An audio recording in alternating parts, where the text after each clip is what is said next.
am Candice Batista and welcome to Toronto Living. This week we're continuing our celebration of Black History Month, and we've come here to the Mackenzie House to check out the Black Press in Canada West exhibit. We'll have more on that a little later, but first, here's what's coming up this week on Toronto Living.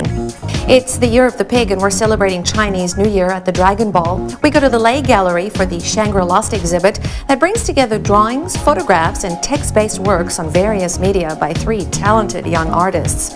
If jazz is your thing, we'll introduce you to Dion Taylor, an up-and-coming jazz singer. And finally, Anne goes to one of my favorite places, the Brick Street Bakery in the Distillery District. But first, here's a look at the 2006-2007. Le Gallery is a funky little space located on Dundas Street West. They're coming into their third year and many of their artists are beginning to make waves within the arts community. Their latest exhibit, Shangri-Lost, is three artists' reaction to contemporary art practices, both past and present.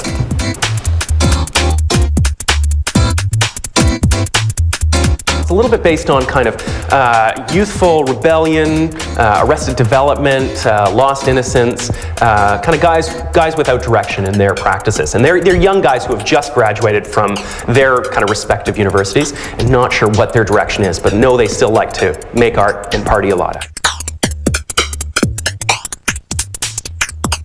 This is Jesse Harris. He does hand typeset work. It's all done on letterpress, done with wood blocks. He really likes kind of using modern technologies rather than contemporary technologies in setting everything and then printing it. And he always uses kind of institutional structures. He loves working within the kind of gallery as an idea and the institution as an idea. So signage in particular is something that really kind of gets him going.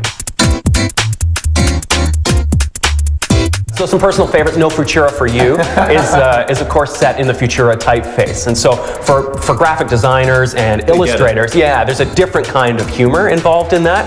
And you know, anything with teachers in it means that I get clients in right away to snap them up. So the teachers eat their young and tell the teacher we're surfing have been some that have gone really quickly. Yeah, I can see that. Yeah.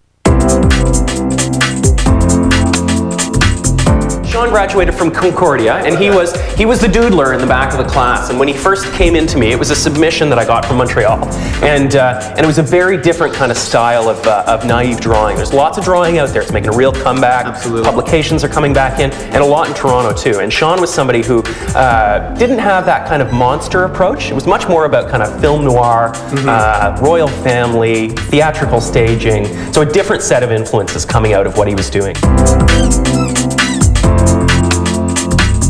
He does a little bit of cutouts as well, a little bit of acrylic paint in them. This is a portrait of the Shangri-Las. It's his favorite band. His favorite band of these guys are all best friends, and so the Shangri-Las influenced a lot of what's in the show, as well as the title of the show. And he'll do a lot of covering up and concealing and pulling away.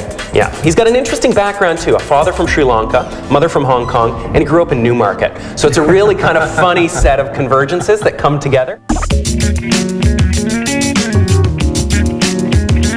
I love this picture here where sort of the graffiti on the tree, there's sort of the initials. Yeah, and Jimmy photographs all of they're his cousins, and they're all kind of 15 to 18. And you know, he's somebody who was totally fascinated by Columbine, filmmakers like Larry Clark, photographers like Terry Richardson, and all the guys at Vice, Ryan McGinley. Oh, yeah. So it's this kind of you know, DIY photography, but really kind of capturing a bit of a dark and mysterious edge to everything. And he says, you know, big influences are death metal and cult films, all the way to kind of Wiccan magic and things like that.